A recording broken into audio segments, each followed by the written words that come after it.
동양인에게 유난히 호감이 많은 나라가 있습니다. 여름이면 밤 10시까지 해가 지지 않고 유럽에선 보기 드물게 집 안에서는 꼭 신발을 벗는 그곳. 그리고 무엇보다 남자보다 여자가 훨씬 많은 나라. 이런 나라가 실제로 존재한다면 여러분은 믿으시겠어요? 한국의 한 남자가 이곳에 다녀온 뒤 그저 휴식을 원했던 여행이 인생의 전환점이 되었다면요. 그 나라에서 대체 무슨 일이 있었던 걸까요? 좋아요와 구독 꼭 부탁드립니다. 지금부터 조용한 숲속에 숨겨진 특별한 나라, 라트비아로 함께 떠나보시죠. 야, 이번 주도 또 야근이야? 기획서 수정 다시 하라고 내려왔대. 팀장님 기분 좀 별로셨던 듯. 여긴 서울, 강남역 근처의 사무실. 빽빽한 일정과 촘촘한 이메일 알림음 사이로 흘러나오는 동료들의 대화는 이제 더 이상 놀랍지도 않았습니다. 출근은 지옥철, 퇴근은 야근, 주말조차 휴식이 아닌 또 다른 업무의 연장처럼 느껴졌습니다. 그렇게 수년간을 달려왔습니다. 더 잘 살아보자는 목표 아래 치열하게 스스로를 몰아붙이며 살았습니다. 그러던 어느 날이었습니다. 일요일 밤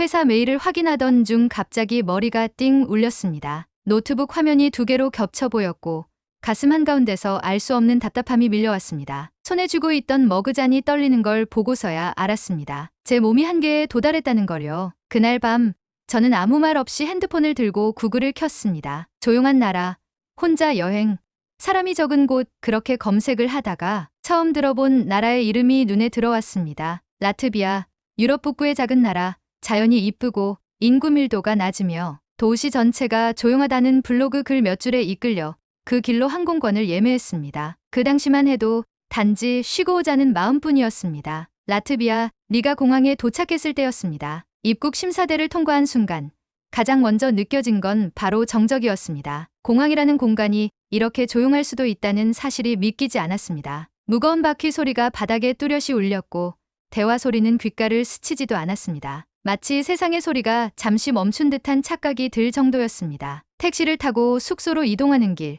기사님은 내내 말이 없었습니다. 물론 언어적 장벽도 있었겠지만 그런 차원이 아니었습니다. 창밖으로 펼쳐진 풍경은 조용함 그 자체였습니다. 도시 중심부임에도 불구하고 차는 적고 사람들이 큰 소리로 통화하거나 웃는 모습도 없었습니다. 마치 영화의 한 장면처럼요. 처음 며칠은 어색했습니다. 정적이 낯설고 아무도 저를 신경 쓰지 않는 거리의 분위기가 어쩐지 낯설게 느껴졌습니다. 하지만 시간이 지나면서 그 낯설은 서서히 편안함으로 바뀌었습니다. 카페에서는 아무도 크게 말하지 않았고 공원에서는 아이들이 뛰놀되 떠들지는 않았습니다. 전철안은 말 그대로 고요함 그 자체였습니다. 서울에서라면 수없이 마주쳤을 인파와 소음 대신 여기선 나무와 돌길, 바람 소리, 그리고 간간히 들리는 새소리가 저를 반겼습니다. 그렇게 저는 하루하루 라트비아의 조용함에 물들어갔습니다. 며칠 후 저는 한적한 도심 공원에서 벤치에 앉아 책을 읽고 있었습니다. 그런 저를 힐끔 보던 금발의 여성이 조심스럽게 말을 걸었습니다.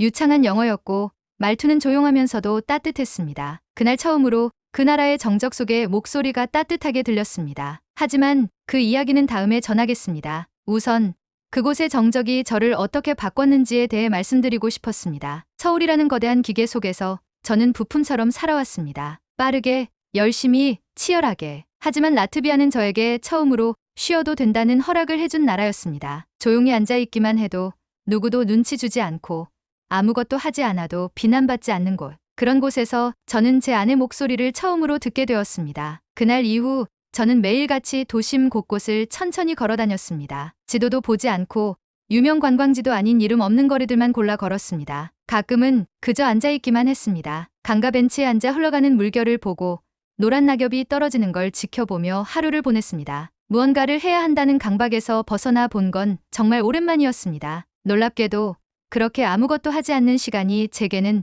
무척이나 의미 있게 느껴졌습니다. 주변 사람들도 같은 방식으로 살아가는 듯했습니다. 조용한 공원, 말없이 서로를 지나치는 사람들, 웃음 짓는 눈빛만으로도 충분히 마음이 전해지는 듯한 분위기. 어느 날 작은 골목길을 걷다가 우연히 시장을 발견했습니다. 그곳은 마치 시간이 멈춘 듯한 공간이었습니다. 손수 만든 치즈, 직접 재배한 허브, 그리고 손으로 조각한 나무 장식들이 즐비하게 놓여 있었고 사람들은 조용히 미소 지으며 물건을 고르고 있었습니다. 라트비아는 삶 자체가 느리면서도 깊이 있었습니다. 그 고요한 일상 속에서 제 내면도 조금씩 변화하기 시작했습니다. 그저 휴식을 위해 찾았던 이 나라가 점점 제 삶의 방향을 바꾸기 시작한 것이었습니다. 라트비아에 도착한 지 일주일쯤 되었을 때였습니다. 점점 익숙해져 가던 도심의 고요함 속에서 저는 여전히 한국과는 너무나 다른 분위기에 적응하는 중이었습니다. 문득 서울이 떠오르기도 했습니다. 점심시간만 되면 붐비는 식당, 늘 울리던 스마트폰 알람, 귀를 자극하던 지하철 방송음.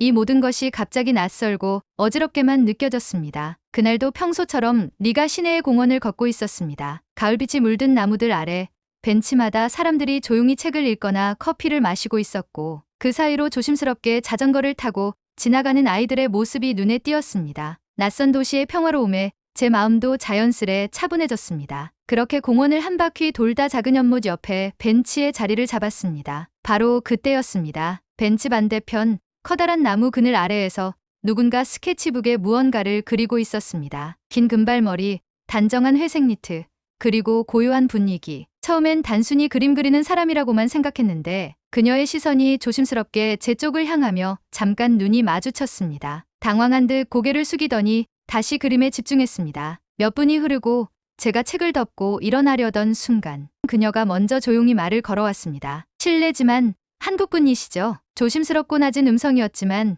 제 귀엔 또렷하게 들렸습니다. 네.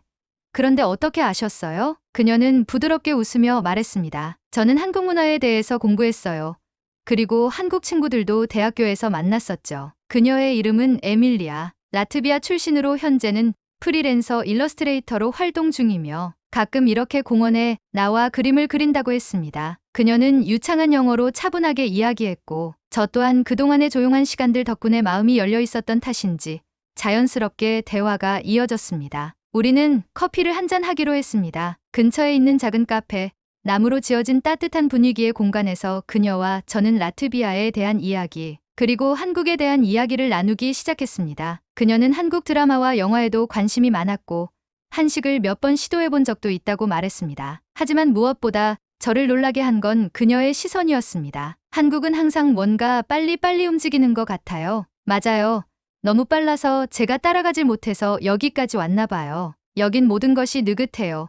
그리고 우리는 조용함과 숨 쉴 수 있는 공간을 더 중요하게 생각해요. 그녀는 공간에 대해 말했습니다. 물리적인 공간뿐만 아니라 마음의 공간, 생각의 여백 같은 개념이었습니다. 그 말이 제 마음에 깊게 박혔습니다. 저는 그제서야 깨달았습니다. 지금껏 저는 단 한 번도 쉼이라는 걸 제대로 배운 적이 없다는 걸요. 그날 이후 저는 종종 에밀리아 씨와 산책을 하거나 작은 갤러리를 함께 방문하곤 했습니다. 그녀는 제게 라트비아 특유의 차 문화도 소개해 주었고 직접 만든 감자 팬케이크도 나눠주었습니다. 저는 그 덕분에 라트비아의 일상에 조금 더 가까워질 수 있었고 그녀와 함께 있는 시간이 점점 기다려졌습니다. 한 번은 비가 오는 날이었습니다. 도심 외곽의 작은 숲을 걷고 있었는데 갑작스럽게 내리기 시작한 빗줄기에 둘 다 우산이 없었습니다. 나무 밑으로 잠시 피신한 우리는 빗소리를 들으며 조용히 서 있었습니다. 그 순간 어떤 말도 필요하지 않았습니다. 그녀의 눈빛과 제 마음이 같은 곳을 향하고 있다는 걸 느꼈기 때문입니다. 에밀리아 씨는 조용한 사람이었습니다. 말수도 적고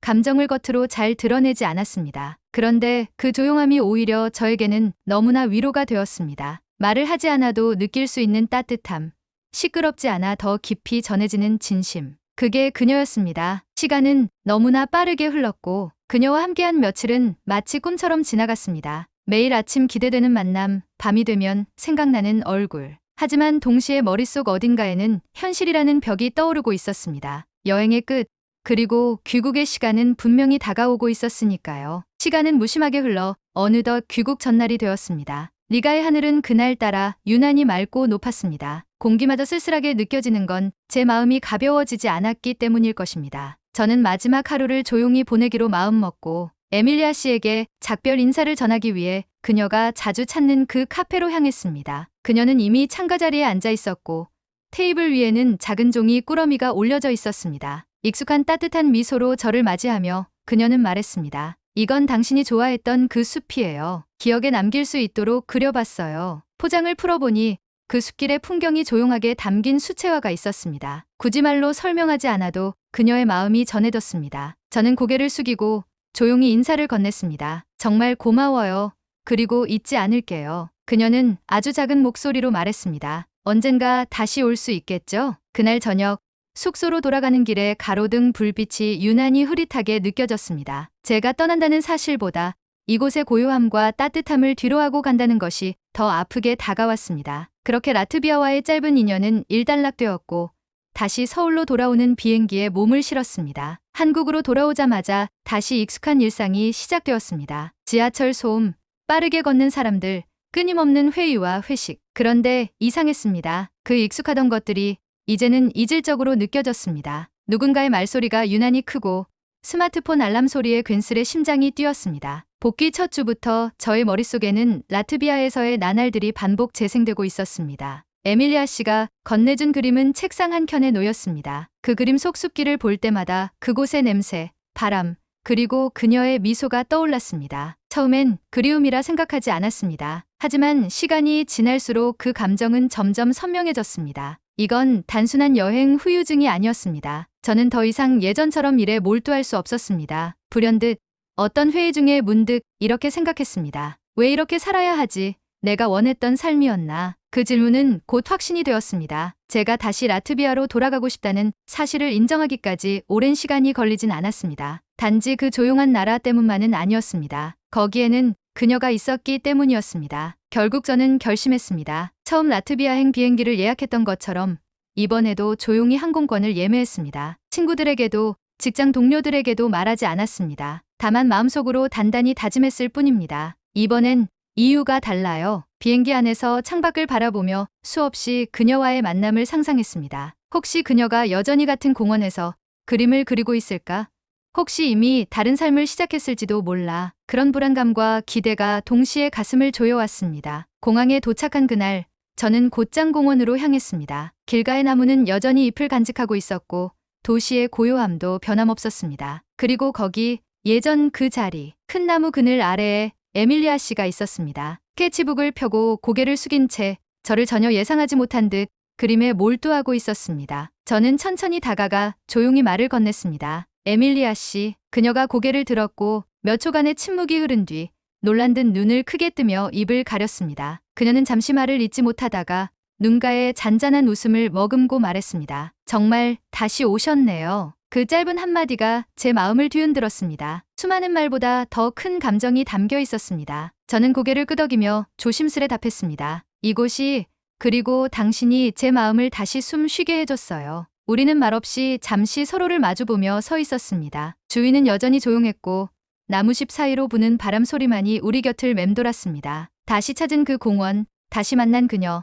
그 순간만으로도 제 선택은 틀리지 않았다는 걸 확신할 수 있었습니다. 에밀리아 씨는 조심스럽게 손을 내밀며 말했습니다. 같이 걸을래요? 저는 아무 말 없이 그녀의 손을 살며시 잡았습니다. 따뜻하고 부드러운 감촉이 그대로 전해졌고 마치 오래된 퍼즐 조각이 제자리를 찾아가는 듯한 기분이 들었습니다. 우리는 그날 예전처럼 말없이 숲길을 걸었습니다. 아무 말도 필요하지 않았습니다. 다시 이어진 우리의 시간, 그것만으로 충분했습니다. 그날 이후로 저와 에밀리아 씨는 다시 조심스럽게 서로의 일상에 스며들기 시작했습니다. 이전보다 더 느긋하고 더 자연스럽게 다가갔습니다. 다시 만났다는 기쁨이 크긴 했지만 우리는 섣불리 감정을 앞세우지 않았습니다. 그저 함께 걷고 차를 마시고 눈을 마주치며 하루하루를 조용히 쌓아갔습니다. 에밀리아 씨는 여전히 공원에서 그림을 그리고 저는 그녀의 옆자리에 앉아 책을 읽거나 도시 곳곳을 혼자 걸으며 생각을 정리하곤 했습니다. 언어는 달랐지만 마음은 점점 더 가까워졌습니다. 그 나라의 고요한 하늘 아래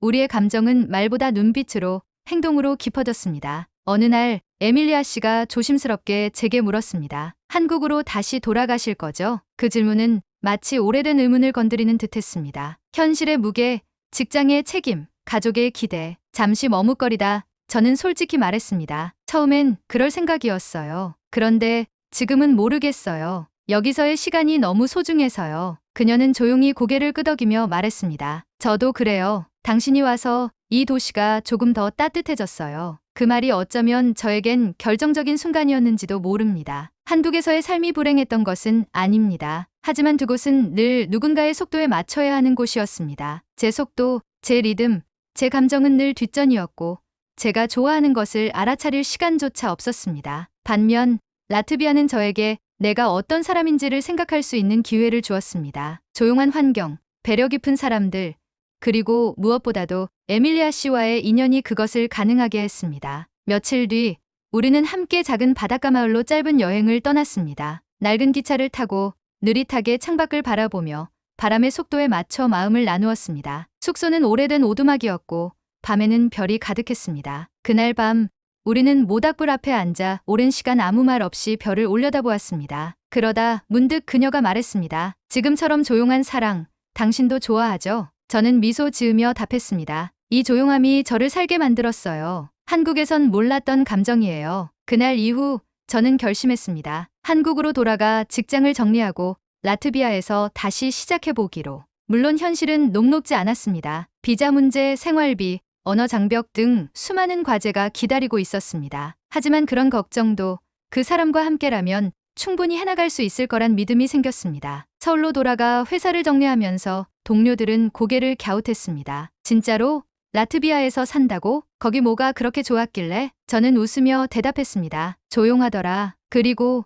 내가 좋아하는 사람이 거기 있어요. 에밀리아 씨는 제가 돌아오자마자 준비해둔 작은 방으로 저를 데려갔습니다. 라트비아 특유의 나무집, 아담한 창문, 창밖으로 보이는 자작나무들. 그곳이 이제 제 새로운 보금자리가 되었습니다. 우리는 결혼을 하지는 않았지만 함께 산다는 것만으로도 충분했습니다. 매일 아침 커피를 내리고 마당에서 햇살을 쬐며 하루를 시작했습니다. 주말이면 근처 시장에 가서 손으로 만든 빵을 사고 그녀는 스케치를, 저는 번역 일을 하며 생계를 이어갔습니다. 누군가는 이런 삶을 낭만이라 부를지도 모르겠습니다. 하지만 저에게는 그저 제대로 된 삶이었습니다. 타인의 기준이 아닌 제 마음이 원하는 방향으로 살아가는 것. 그 중심에는 여전히 에밀리아 씨가 있었고 라트비아의 조용한 숲길이 있었습니다. 때때로 한국에서 친구들의 연락이 오곤 합니다. 형, 거기 지금도 그렇게 조용해요? 응, 여긴 아직도 모든 게 느리게 흘러가. 그게 참 좋아. 저는 그럴 때마다 핸드폰 카메라를 켜고 창밖의 풍경을 찍어 보내줍니다. 자작나무 숲, 조용한 공원, 그리고 에밀리아의 미소. 그 속엔 행복이란 단어가 아주 자연스럽게 스며들어 있습니다. 이제 라트비아는 더 이상 낯선 나라가 아닙니다. 제게는 인생을 바꾼 두 번째 고향이자 사랑이 시작된 땅입니다. 그 고요한 풍경 속에서 저는 비로소 진짜 저로 살아가고 있습니다. 혹시 지금 지친 일상 속에서 조용한 휴식을 꿈꾸고 계시다면 한 번쯤 낯선 곳에서 숨을 고르고 마음을 들여다보시길 권하고 싶습니다. 여러분은 어떻게 생각하시나요? 조용한 삶을 찾아 떠났던 준호 씨의 선택, 과연 옳았을까요? 사랑과 삶의 방식 모두를 바꾸게 만든 이 여행, 여러분이라면 같은 결정을 내릴 수 있으셨을까요? 이야기가 마음에 드셨다면 여러분의 좋아요 한 번, 구독 한 번이 저에게 큰 힘이 됩니다. 앞으로도 더 많은 진짜 같은 이야기 여러분과 함께 나누고 싶습니다. 알림 설정까지 잊지 마세요. 감사합니다. 여러분의 K 감동탐험입니다.